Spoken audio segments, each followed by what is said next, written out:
السلام علیکم. Good to have you at Urdu audio books.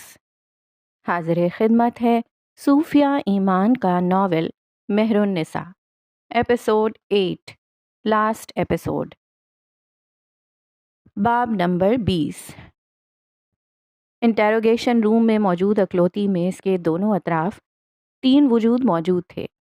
2 کی نظروں میں ایک کے لیے جارحانہ جھلک تھی، راخی اور تیمور. ساتھ موجود راخی کا اٹارنی البتہ اپنی فائل پہ جھکا تھا. راخی کو اس کے اٹارنی کی جانب سے اس کے سارے حقوق سمجھا دیے گئے تھے. میڈیکل اسسٹنس کے بعد اب اس کی انٹیروگیشن کا مرحلہ شروع ہوا تھا. تم مہر کو اسٹاک کر رہے تھے، پہلا جرم عائد کیا گیا. راخی نے نفی میں سر ہلایا. میں اپنی مہر باجی کی حفاظت کر رہا تھا. تیمور نے سامنے موجود لیپ ٹاپ کی اسکرین گھما کر راخی کی جانب موڑی تھی، جہاں دن کے مختلف اوقات کار کے کلپس میں سے ایک مخصوص حصہ نکال کر اس کے سامنے رکھا گیا تھا. ان کلپس میں راخی مہر کے گھر کے دروازے کے پیپ ہول سے جھانکتا صاف دکھائی دے رہا تھا. تو پھر تم ان اوقات کار میں کیا کر رہے ہو؟ راخی کا چہرہ بگڑا تھا. میں بتا چکا ہوں کہ میں مہر باجی کی حفاظت کر رہا تھا. تم کتنی دفعہ مہر کے گھر میں داخل ہو چکے ہو؟ اب کہ راخی اپنی جگہ سے کھڑا ہوا. میں نے کچھ غلط نہیں کیا. راخی، اٹارنی نے ہنکورا بھرا تھا. تیمور نے ایک پلاسٹک بیگ نکال کر سامنے میز پر رکھا جس میں ایک عدد گلابی ناخن سیل تھا. کیا یہ ناخن تمہارا ہے؟ نہیں. تیمور نے ایک اور بیگ نکال کر رکھا جس میں باقی کے 9 ناخن تھے. یہ ناخن ہمیں تمہارے گھر سے ملے ہیں. ان میں سے 10واں ناخن کہاں ہے؟ راخی کی بولتی بند ہوئی تھی. 10واں ناخن ہمیں مہر کے گھر کے اندر سے ملا ہے، وہ بھی اس رات جس دن تم گھر میں داخل ہوئے تھے. میں نے کچھ غلط نہیں کیا ہے. وہ بضد تھا. تیمور نے ایک نظر اس کے اٹارنی کو دیکھا تھا، پھر واپس اپنا لیپ ٹاپ اپنی جانب گھمایا. اب کے غصے میں راخی نے اپنی وگ اتار کر میز پر پٹکی تھی، جو کہ اس نے پہلے لاکھ کہنے کے باوجود بھی نہیں اتاری تھی. اس کا چہرہ لال تھا. میں نے کچھ غلط نہیں کیا ہے. ہر مجرم یہی کہتا ہے راخی. تیمور فائل پر تیز تیز قلم چلاتا بولا تھا. کچھ توسط سے تیمور نے 3 تصاویر نکال کر راخی کے سامنے رکھی تھیں. ان میں سے ایک تصویر مہر کی تھی اور باقی 2 وہ 2 عورتوں کی تھیں، مگر راخی نے اچنبھے سے انہیں دیکھا تھا. پھر اگلی نگاہ تیمور پر ڈالی. تیمور کی نگاہ میں سوال تھا. جب ایک کی نگاہ میں سوال ہوتا ہے تو لازماً دوسرے کے الفاظ میں جواب ہوتا ہے، مگر راخی بھی اتنے ہی سوال سے تیمور کو دیکھ رہا تھا. پھر مضبوط لہجے میں گویا ہوا. یہ دونوں کون ہیں؟ بھائی بھلا راخی ان 2 خواتین کو کیسے جانے گا؟ وہ تو صرف مہر کا اسٹاک. باب نمبر 21. کیا یہ ناخن تمہارا ہے؟ نہیں. تیمور نے ایک اور بیگ نکال کر رکھا جس میں باقی کے 9 ناخن تھے. یہ ناخن ہمیں تمہارے گھر سے ملے ہیں. ان میں سے 10واں ناخن کہاں ہے؟ راخی کی بولتی بند ہوئی تھی.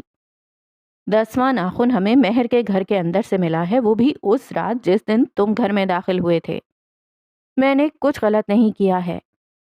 وہ بضد تھا. تیمور نے ایک نظر اس کے اٹارنی کو دیکھا تھا، پھر واپس اپنا لیپ ٹاپ اپنی جانب گھمایا. اب کے غصے میں راخی نے اپنی وگ اتار کر میز پر پٹکی تھی، جو کہ اس نے پہلے لاکھ کہنے کے باوجود بھی نہیں اتاری تھی. اس کا چہرہ لال تھا. میں نے کچھ غلط نہیں کیا ہے. ہر مجرم یہی کہتا ہے راخی. تیمور فائل پر تیز تیز قلم چلاتا بولا تھا. کچھ توسط سے تیمور نے 3 تصاویر نکال کر راخی کے سامنے رکھی تھیں. ان میں سے ایک تصویر مہر کی تھی اور باقی 2 وہ 2 عورتوں کی تھیں، مگر راخی نے اچنبھے سے انہیں دیکھا تھا. باقی 2 عورتیں مہر کی تقریباً ہم شکل معلوم ہوتی تھیں، یا شاید نہیں، پر کچھ تھا. شاید ان کے ایک جیسے کرلز والے بال، یا پھر ایک جیسی آنکھیں. شاید ان کی آنکھوں میں لگا ایک سا مسکارا یا ایک سا لپسٹک کا شیڈ. وہ تینوں ہم شکل نہیں تھیں، پر وہ تینوں ہم شکل تھیں. پھر اگلی نگاہ تیمور پر ڈالی. تیمور کی نگاہ میں سوال تھا. جب ایک کی نگاہ میں سوال ہوتا ہے تو لازماً دوسرے کے الفاظ میں جواب ہوتا ہے، مگر راخی بھی اتنے ہی سوال سے تیمور کو دیکھ رہا تھا. یہ ناخن میرے ہیں، یہ ویڈیو کلپس بھی میرے ہیں، پر تھانے دار صاحب میں کہے جا رہی ہوں کہ میں نے کچھ غلط نہیں کیا۔ تم ان باقی عورتوں کو کیسے جانتے ہو؟ تیمور نے اس کی بات کو اکثر نظر انداز کیا تھا۔ نیا سوال دھرا۔ راخی نے تھوک نگلا۔ میں تم سے پوچھ رہا ہوں کہ وہ دونوں زندہ ہیں یا تم انہیں مار چکے ہو؟ اٹارنی نے سوال اٹھانا چاہا تھا۔ تیمور نے ہاتھ سے اشارہ کیا جس پر وہ خاموش ہو گیا۔ میں نے کوشش کی تھی، میں نے پوری کوشش کی تھی، راخی چلایا۔ میں نے مہر کی حفاظت کی پوری کوشش کی تھی، اپنی پوری کوشش۔ وہ ہذیانی ہو رہا تھا۔ تیمور نے سخت نگاہ کے ساتھ انگلی اٹھائی اور اسے واپس بیٹھنے کا اشارہ کیا۔ وہ خاموش ہو گیا تھا، لیکن وہ واپس نہیں بیٹھا تھا۔ اس کی نظروں میں قہر تھا۔ میں نے مہر کو کوئی نقصان نہیں پہنچایا، اور یہ بات آپ بھی بہت اچھے سے جانتے ہیں تھانے دار صاحب۔ اب کے راخی کھوئے سے لہجے میں بولا تھا۔ تمہاری کہانی کا کوئی ثبوت نہیں ہے، ایک بھی ثبوت نہیں۔ تمہیں کیوں لگتا ہے کہ میں اس پر یقین کر لوں گا؟ وہ شخص انتہائی شاطر ہے۔ میں بس اتنا جانتی ہوں کہ وہ مہر باجی کی کمپنی۔ راخی کا لہجہ مضبوط نہیں تھا، لیکن پھر بھی کسی رمق کے ساتھ بات مکمل کی۔ بات مکمل نہیں ہوئی تھی، زبان کہیں اٹک گئی۔ لہجہ کمزور تھا کیونکہ وہ ایک نئی گھڑی کہانی تھی، یا لہجہ کمزور تھا کیونکہ وہ تازی ابھری کوئی یادداشت تھی۔ تیمور نے گہرا سانس خارج کیا۔ راخی کی جانب دیکھے گیا۔ تو تم یہ بھی جانتے ہو کہ مہر کس کمپنی میں کام کرتی ہے؟ مہر باجی نے مجھے خود بتایا۔ کہتے کہتے راخی کی آواز کہیں کھو گئی تھی۔ تیمور کے ماتھے کے تیوروں کے زیر اثر، جو کہ صاف بتاتے تھے کہ اسے راخی کے ایک لفظ پر بھی یقین نہیں ہے۔ باب نمبر 22۔ ستارہ اور مہر صبح ایک ساتھ ہی مہر کے گھر سے نکلے تھے۔ ستارہ کے لیے بہاج نے گاڑی بھیجوائی تھی۔ مہر کے لاکھ منع کرنے کے باوجود ستارہ اسے اپنے ساتھ گاڑی میں ہی آفس ڈراپ کر کے گئی تھی۔ مہر کسی کام سے آئی ٹی ڈپارٹمنٹ سے اپنا کام نپٹا کر باہر آ رہی تھی جب راہداری میں جاتی ٹھٹکی، مڑی۔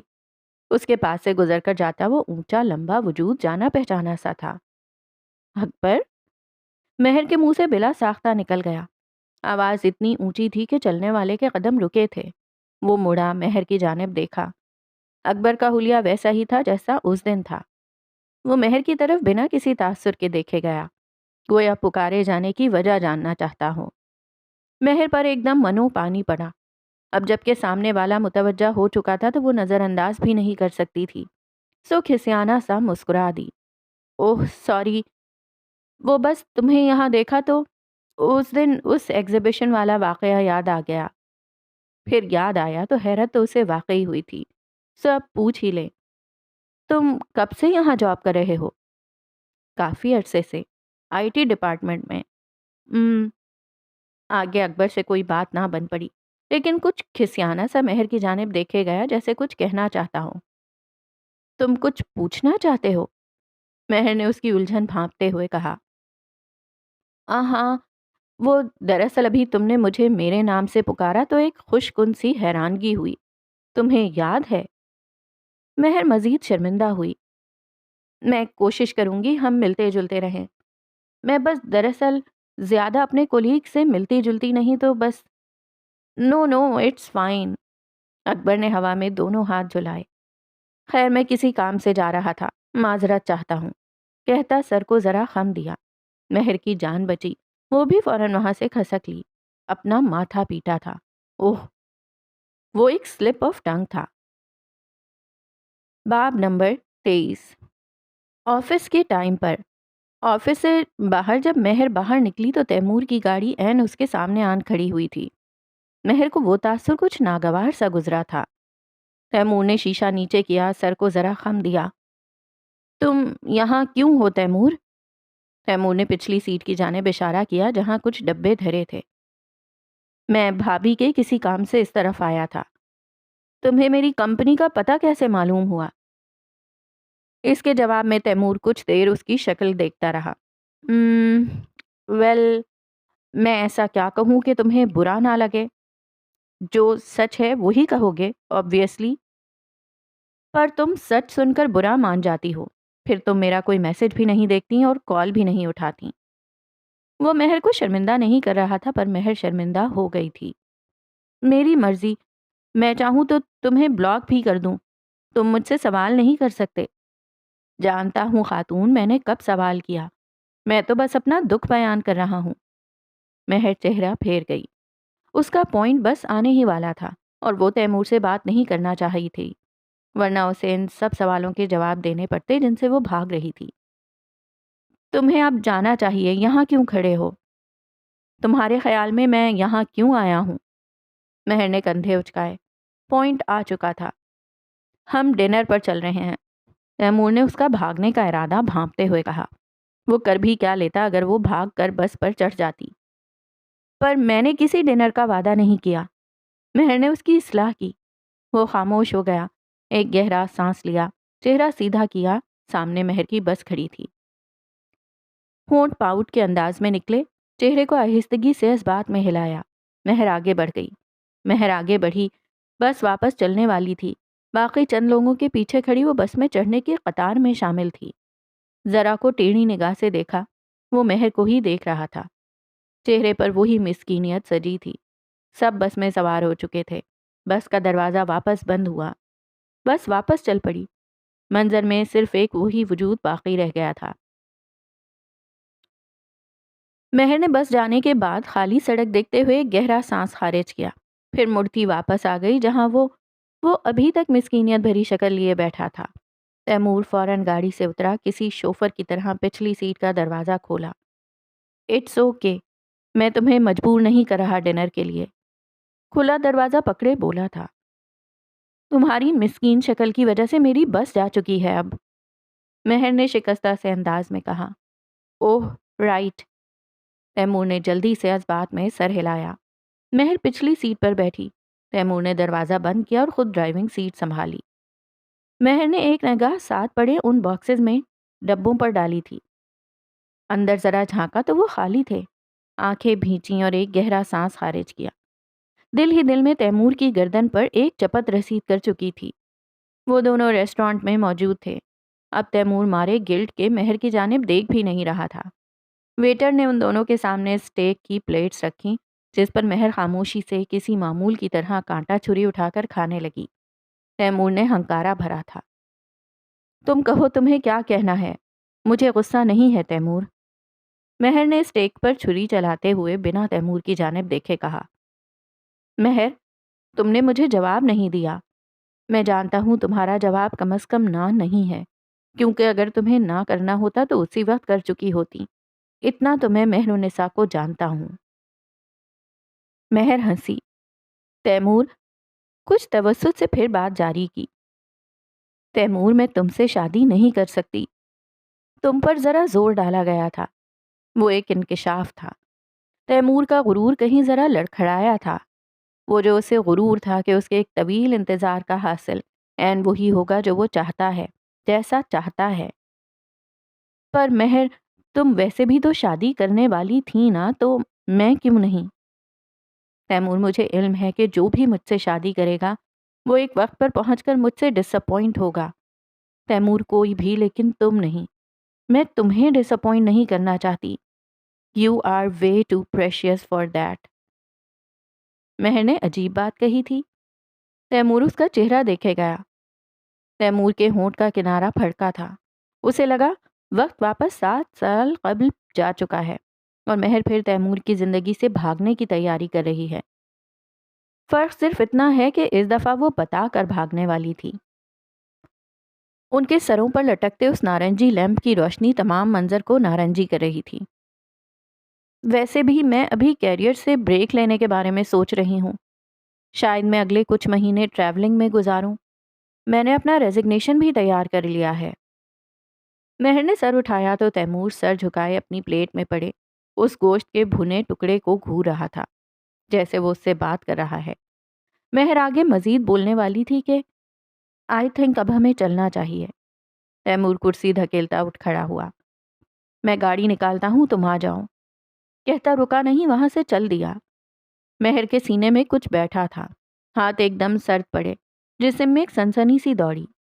تیمور ایسے کیوں اٹھ کر چل دیا، یوں اچانک؟ کیا وہ تیمور کی ناراضگی تھی؟ مہر نہیں جانتی تھی، مہر نے آج تک اس کی ناراضگی نہیں دیکھی تھی۔ وہ جا چکا تو مہر بھی سست روی سے اپنا بیگ اٹھا کر باہر آ گئی۔ تیمور گاڑی نکال کر سڑک پر لا چکا تھا۔ مہر کے لیے پچھلا دروازہ کھولا، وہ خاموشی سے بیٹھ گئی۔ عجیب انسان تھا، ناراضگی میں اپنے فرائض نہیں بھولتا تھا۔ گاڑی چل پڑی تو کتنی ہی دیر وہاں ایک سرد خاموشی برقرار رہی۔ مہر کی نگاہ باہر سڑک پر ٹکی ہوئی تھی جہاں کئی اور گاڑیاں دوڑتی جا رہی تھیں۔ ابھی تو یہ صرف ایک ڈنر تھا، کیا تم نے دیکھا کیسے میں نے تمہیں ڈس اپوائنٹ کر دیا؟ کیا بھلا تم ایک پوری زندگی میرے ساتھ گزار سکو گے جہاں میں تمہارے ہر عمل کو کبھی مکمل یقین سے نہیں دیکھوں گی، جہاں میں ہمیشہ اپنا کچھ تم سے چھپا کر رکھوں گی، جہاں میں ہمیشہ اپنی ذات کو پہلے رکھ؟ میں تم سے ڈس اپوائنٹ نہیں ہوں مہر۔ تیمور نے لاکھ ضبط کے باوجود اس کی بات کاٹی تھی۔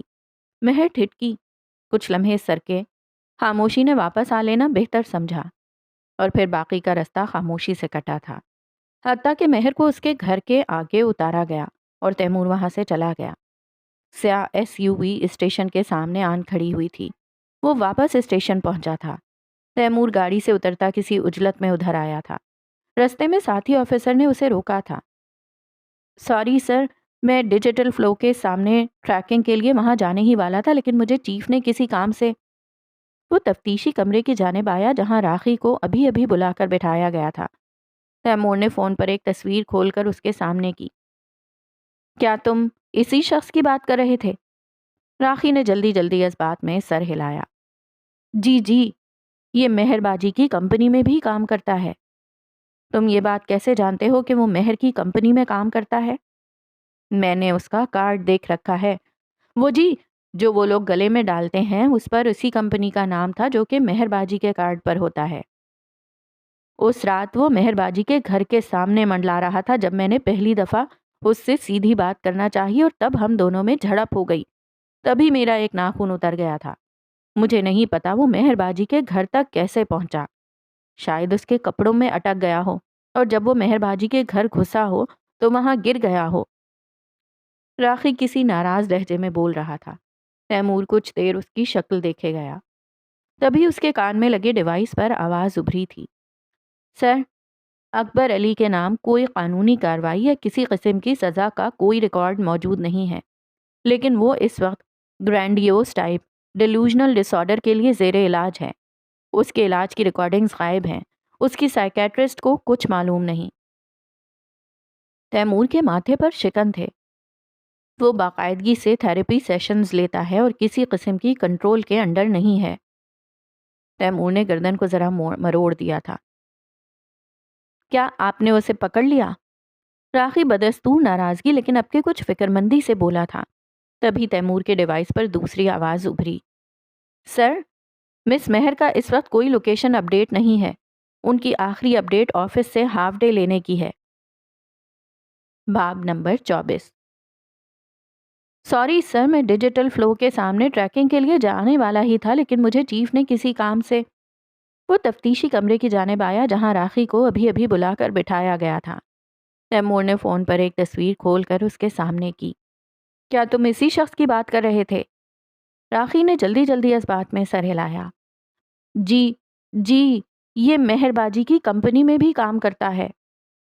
تم یہ بات کیسے جانتے ہو کہ وہ مہر کی کمپنی میں کام کرتا ہے؟ میں نے اس کا کارڈ دیکھ رکھا ہے۔ وہ جی، جو وہ لوگ گلے میں ڈالتے ہیں اس پر اسی کمپنی کا نام تھا جو کہ مہر باجی کے کارڈ پر ہوتا ہے۔ اس رات وہ مہر باجی کے گھر کے سامنے منڈلا رہا تھا جب میں نے پہلی دفعہ اس سے سیدھی بات کرنا چاہی، اور تب ہم دونوں میں جھڑپ ہو گئی۔ تبھی میرا ایک ناخن اتر گیا تھا۔ مجھے نہیں پتا وہ مہر باجی کے گھر تک کیسے پہنچا۔ شاید اس کے کپڑوں میں اٹک گیا ہو، اور جب وہ مہر باجی کے گھر گھسا ہو تو وہاں گر گیا ہو۔ راخی کسی ناراض لہجے میں بول رہا تھا۔ تیمور کچھ دیر اس کی شکل دیکھے گیا۔ تبھی اس کے کان میں لگے ڈیوائس پر آواز ابھری تھی۔ سر، اکبر علی کے نام کوئی قانونی کارروائی یا کسی قسم کی سزا کا کوئی ریکارڈ موجود نہیں ہے، لیکن وہ اس وقت گرینڈیوس ٹائپ ڈیلوژنل ڈس آرڈر کے لیے زیر علاج ہے۔ اس کے علاج کی ریکارڈنگز غائب ہیں۔ اس کی سائیکیٹرسٹ کو کچھ معلوم نہیں۔ تیمور کے ماتھے پر شکن تھے۔ وہ باقاعدگی سے تھیراپی سیشنز لیتا ہے اور کسی قسم کی کنٹرول کے انڈر نہیں ہے۔ تیمور نے گردن کو ذرا مروڑ دیا تھا۔ کیا آپ نے اسے پکڑ لیا؟ راخی بدستور ناراضگی لیکن اب کی کچھ فکر مندی سے بولا تھا۔ تبھی تیمور کے ڈیوائس پر دوسری آواز ابھری۔ سر، مس مہر کا اس وقت کوئی لوکیشن نہیں معلوم ہو رہا۔ ان کی آخری اپڈیٹ آفس سے ہاف ڈے لیو لینے کی ہے۔ ریکارڈنگ رک چکی تھی۔ میں نے سامنے ریکارڈنگز کی لسٹ کو نیچے کرنے چاہا۔ وہاں بھی مزید کچھ ریکارڈنگز باقی تھیں۔ T A hearing device recording number 17، T A hearing device recording number 18، T A hearing device recording number 19۔ پر میں انہیں بعد میں سننے کا ارادہ رکھتا ہوں۔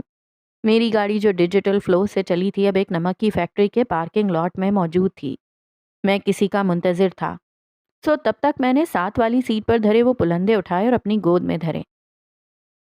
باب نمبر 23۔ کہانی بس اپنے اختتام کی جانب ہے۔ وہ 23 باب کا پہلا رف سا ڈرافٹ ہے۔ وہاں کئی سطریں لکھ کر کاٹ دی گئی ہیں، کچھ اجلت میں لکھے ڈائیلاگز اور کچھ سست فلر لائنز۔ پتہ ہے میں نے بہت کوشش کی لیکن نہ جانے مہر اور تیمور کی ہیپی اینڈنگ میں کچھ خلل ہے، کچھ ہے جو میں مکمل نہیں کر پایا، یا شاید میں غلط اینگل سے سوچ رہا تھا۔ سچ یہ ہے کہ مجھے یہ کہانی اس طرح بالکل بھی نہیں بھا رہی۔ مہر کی اینڈنگ بھی اتنی ہی مکمل تنہا ہونی چاہیے جتنی اس کی حقیقت ہے، تبھی وہ ایک ہیپی اینڈنگ کہلائے گی۔ فیکٹریاں چونکہ شام 6 بجے بند ہو جاتی ہیں، سو ابھی وہاں پارکنگ لاٹ میں مکمل تاریکی تھی۔ بس وہاں لاٹ میں کھلتے بیک ڈور پر جلتا بلب ہلکا سا مدھم تھا۔ دروازہ ذرا سا کھلا، وہ اشارہ تھا۔ سو میں گاڑی سے نکل کر اس دروازے کی جانب بڑھ گیا۔ کچھ دیر میں ایک بڑی سی بوری لادے وہاں سے باہر آیا تھا۔ بوری ڈگی میں لوڈ کی اور واپس ڈرائیونگ سیٹ کی جانب بڑھا۔ گاڑی اب ایک متوازن رفتار کے ساتھ ہائی وے پر رواں تھی۔ میرے سامنے سٹینڈ پر ایک عدد موبائل فون سیٹ تھا جس پر اب دوبارہ آڈیو ریکارڈنگز چل رہی تھیں۔ گھر تک کے راستے میں مزید کچھ ریکارڈنگز سن سکتا ہوں۔ میری گاڑی ایک گھر کے آگے رکی۔ میں اتر کر پیچھے ڈگی سے نمک کا تھیلا نکالنے لگا اور اپنی کمر پر لاتا پھر گیراج کی جانب بڑھ گیا۔ پھر گیراج کے وسط میں رکا اور میز پر ایک جگہ پاؤں سے وہ دھاتی چیز سرکائی۔ وہ کنڈا تھا اور اس کے ہٹتے ہی ایک کھڑکی نما وہ دروازہ کھل کر نیچے کی جانب لٹک گیا۔ یہ تہہ خانے کا منہ ہے۔ تھیلے کو نیچے اتارا اور پھر وہاں سے اندر پھینک دیا۔ پھر خود نیچے بیٹھتا ان تہہ خانے کی سیڑھیاں اترنے لگا۔ جب مکمل اندر چلا گیا تو وہ کھڑکی نما دروازہ واپس بند کر دیا۔ اب کے اندر سے کنڈی لگائی۔ سیڑھیاں اتر کر جب زمین کو قدم لگے تو ایک جانب دیوار پر ہاتھ مار کر وہاں کی بتی جلائی۔ تہہ خانہ مکمل روشن ہو گیا۔ پھر ایک جانب پڑی میز پر سے ایک ریموٹ اٹھایا اور اس پر موجود اکلوتا بٹن دبایا۔ نتیجتاً تہہ خانے کی چھت یعنی کہ گیراج کی زمین پر ایک گڑگڑاہٹ سی ہوئی اور پھر خاموشی چھا گئی۔ گیراج کی زمین ایک مکمل نئے فرش سے ڈھک چکی ہے، یوں کہ اگر کوئی اسے دیکھے تو گمان بھی نہ ہو کہ وہاں کسی تہہ خانے کا دروازہ ہے۔ مجھے ذاتی طور پر اپنی لکھائی کے وقت میں کسی قسم کا عمل دخل پسند نہیں، سو یہ ایک ضروری ایکشن ہے۔ اگر جو گھوم کر ایک مکمل نگاہ پورے کمرے میں دوڑائی جائے تو چاروں اطراف بہت سے اوزار، پلندے اور دیگر اشیاء سے بھری ہوئی ہیں۔ میں ایک میز کی جانب آیا جہاں کافی سارے پلندے اور قلم و دوات موجود ہیں اور اس کے ساتھ ایک مسودہ پڑا ہے۔ وہ مسودہ کوئی 200 صفحات پر مشتمل ہے جس کے سب سے پہلے صفحے پر ایک نام درج ہے، مہر النساء۔ میں نے کرسی کھینچی اور اس مسودے کے سامنے بیٹھ گیا۔ مسودے سے ہٹ کر پڑے کچھ بلندوں کو سیدھا کیا جو کہ میں ابھی ابھی اندر لایا ہوں، جس پر باب 23 درج ہے۔ مجھے اس پر پھر سے کام کرنا ہے کیونکہ وہ اس مسودے کا آخری باب ہے۔ یہ باب ابھی مکمل نہیں ہو پایا، ابھی کچھ ریسرچ ورک باقی ہے، ابھی کچھ ریکارڈنگز باقی ہیں، لیکن مجھے نہیں لگتا کہ ان کا میری کہانی سے کوئی تعلق ہے۔ ڈیلیوژنل ڈس آرڈر کچھ خاص بلا نہیں ہے۔ میرا سائیکیٹرسٹ بس میرے تخلیقی عمل کو نہیں سمجھ پایا، سو اس نے اپنی سمجھ بوجھ کے مطابق مجھے ایک پاگل قرار دے دیا۔ ایسا بسا اوقات ہوتا ہے، ہم تخلیقی لوگوں کی ذہنیت پہ یہ سطحی لوگ سمجھ نہیں پاتے۔ اکبر کیا تم نمک لے آئے؟ اوہ، یہ میرا دوست ہے ناصر۔ میرے علاوہ یہ دوسرا شخص ہے جو کہ مجھے سمجھتا ہے۔ ناصر، تم نے پچھلے باب کا ڈرافٹ پڑھا؟ تم نے مجھے اپنی رائے نہیں دی۔ میں ابھی مصروف ہوں اکبر، مجھے پہلے کام نپٹانے دو۔ تمہیں خود پتا ہے، تو ابھی ابھی باڈی لے کر آئے ہو، میرے پاس زیادہ وقت نہیں ہے۔ وہ جا ہی چکا ہوتا لیکن میرے کچھ دیر گھورنے پر پھر اس ٹول کھینچ کر بیٹھ گیا۔ اچھا تو مجھے تم یہ بتاؤ کہ تم نے مہر کے جو سارے خیالات لکھے ہیں وہ کہاں سے جان لیے تم نے؟ وہ تو تمہاری دوست بھی نہیں ہے۔ مہر اور میں شادی کے موضوع پر کئی دفعہ بات کر چکے ہیں۔ مجھے مہر کے دلائل ہمیشہ پسند آتے ہیں۔ مہر نے جو زندگی اپنے لیے منتخب کی تھی وہ اس میں مکمل ہے۔ مہر عام عورتوں سے مختلف ہے۔ ناصر کی سر میں آیا خم صاف بتا رہا تھا کہ اسے میری بات پہ یقین نہیں ہے۔ ویل، ہمیشہ ڈائریکٹ بات نہیں ہوئی لیکن کبھی کبھی میں اس کی اور اس کی دوست کے ساتھ بیٹھ جاتا تھا تو سنائی دے جاتا تھا۔ مہر کو میری موجودگی سے کبھی مسئلہ نہیں ہوا۔ اچھا اچھا، بالکل ساتھ بھی نہیں، کچھ فاصلے پر بھی بیٹھ جاتا تھا۔ اچھا بھائی، ہمیشہ ہی میں اس کی بات دور سے سنتا تھا۔ جو بات آپ کے آس پاس کہی جا رہی ہوں اور خود بخود آپ کے کانوں میں پڑ جائیں تو سمجھ لو آپ سے ہی کہی جا رہی ہوتی ہیں۔ ناصر کی گردن کا خم جا چکا تھا۔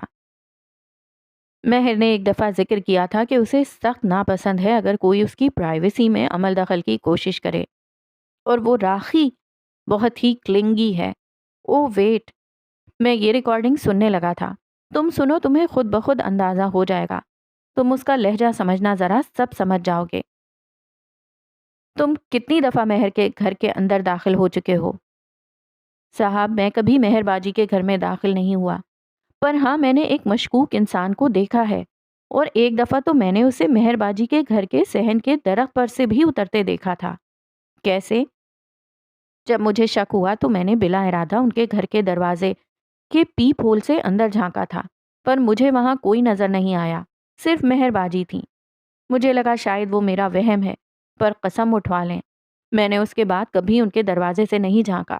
میرے لیے یہ ایک غلط عمل ہے۔ نہیں، یہ ریکارڈنگ کسی کام کی نہیں۔ راخی ایک بے وقوف انسان ہے، اسے سوائے مہر کو اسٹاک کرنے کے اور کچھ نہیں آتا۔ خیر، مجھے ہماری کمپنی کا HR سخت زہر لگتا ہے۔ میری غلطی ہے کہ میں مہر کا دھیان کرتے ہوئے ایک دو دفعہ CCTV میں آ گیا۔ اس نے مہر کو بلا وجہ اتنی باتیں سنا دیں۔ میں نے آفس میں گردش کرتی چمگوئیاں سن لی تھیں۔ میں ہمیشہ کوشش کرتا ہوں کہ بلا ناغہ مہر کے گھر کا ایک چکر ضرور لگاؤں۔ مہر کبھی کبھی تھکاوٹ اور بے دھیانی میں اپنے گھر کا دروازہ کھلا چھوڑ دیتی ہے۔ ایک دفعہ تو مجھے غصہ ہی آ گیا اور میں نے مہر کو میسج کر کے تنبیہ بھی کی کہ وہ خیال رکھا کرے۔ تمہیں غصہ کیوں آیا؟ کیونکہ اس دن گلی میں موجود کوئی نشئی چوڑا لمبا مرد اس کے گھر کا دروازہ کھلا پا کر اندر داخل ہونے گیا تھا۔ وہ صحن میں سیڑھیوں کے آغاز تک آیا تھا لیکن میری وہاں موجودگی پا کر وہاں سے بھاگ گیا۔ اس کے بعد سے مہر خیال کرنے لگی۔ پہلے پہل تو میں نے مکمل کوشش کی کہ مہر کے سامنے نہ آؤں، بس خاموشی سے سائیڈ سے مہر کو دیکھتا رہوں۔ مجھے مہر کی پرائیویسی کا احساس ہے، برعکس اس خواجہ سرا کے۔ مہر جب پہلی دفعہ تھانے گئی تو مجھے اس پر قدرے فخر ہوا۔ کبھی کبھی مہر بہت اچھے کام کر جاتی ہے، مہر ذہین ہے۔ اور پھر اس دن میں نے اس تھانے دار کو دیکھا، تیمور عالم۔ دلچسپ یہ تھا کہ تیمور عالم ہم دونوں کے ماضی کا ایک مشترکہ کردار ہے۔ تیمور کو مہر کی زندگی میں بلا وجہ گھسنے کی عادت ہمیشہ سے رہی ہے، ماضی میں بھی اور اب حال میں بھی۔ ایک دن میٹنگ کے اختتام کے بعد ہم ایک چھوٹی بریک پر باہر کافی کے ساتھ موجود تھے جب مہر نے مجھے خود اپنے منہ سے تیمور کے بارے میں بتایا۔ تم اتنے قریب کب ہوئے مہر کے کہ وہ تمہیں خود اپنے منہ سے تیمور کے بارے میں بتائے؟ اچھا، اس نے خود نہیں بتایا تھا، میں نے خود سنا تھا جب وہ اپنی دوست کو بتا رہی تھی۔ میں مہر کو بتانا چاہتا تھا کہ وہ تیمور سے صرف کام کی حد تک ہی تعلق رکھے، لیکن اور پھر میں نے تیمور کے کمیونیکیشن ڈیوائس جو وہ ڈیوٹی کے دوران اپنے کان میں لگا کر رکھتا تھا کو ہیک کیا تاکہ میں اس کی زندگی میں بھی جھانک سکوں۔ میں تیمور کی اندرونی زندگی نہیں جانتا سوائے اس کے جو کچھ میں ریکارڈنگز میں سن سکا۔ اور تم نے ایسا کیا خاص جانا اس کی زندگی کے اندر؟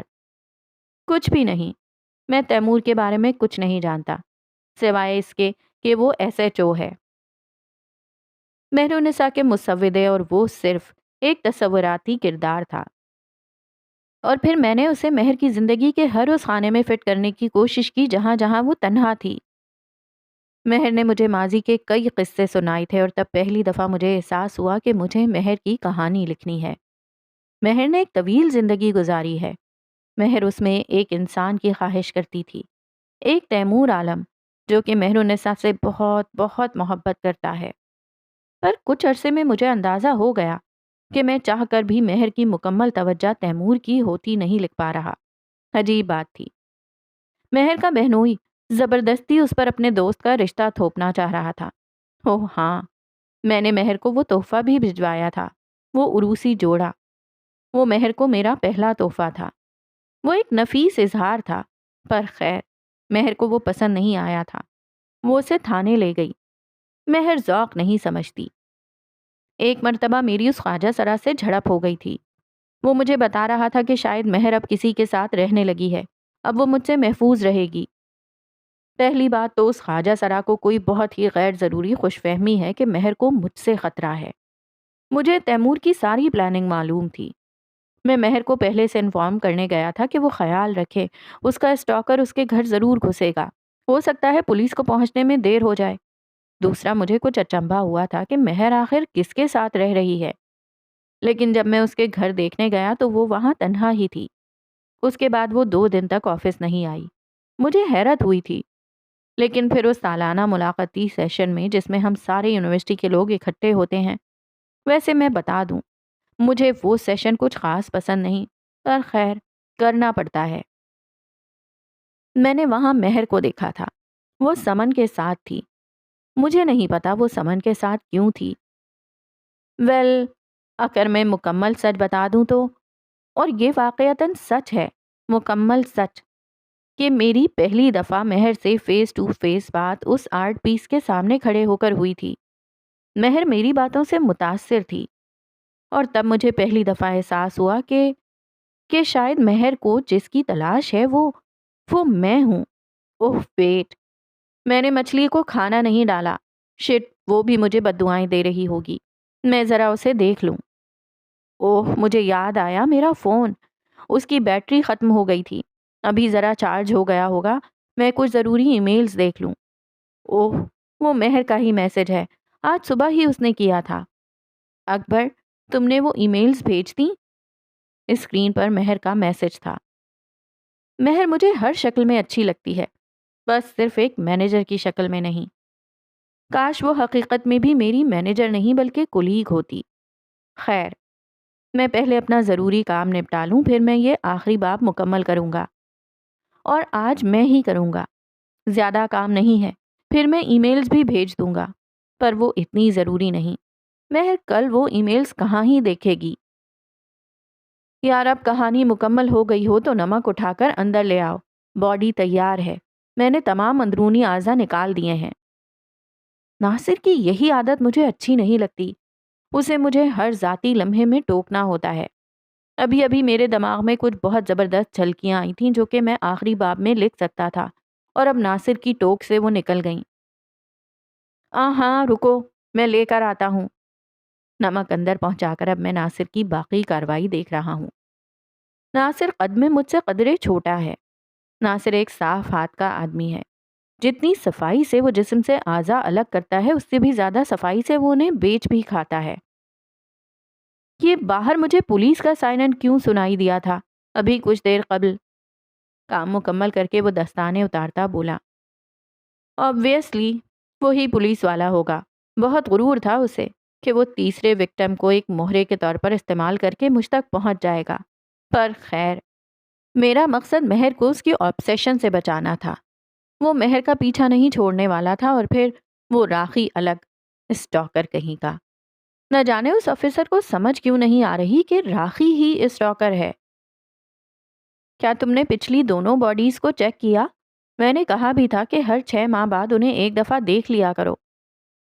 ایک تو ناصر کو میری ہر بات بیچ میں کاٹنے کی عادت ہے، بہت زہر لگتی ہے مجھے اس کی یہ عادت۔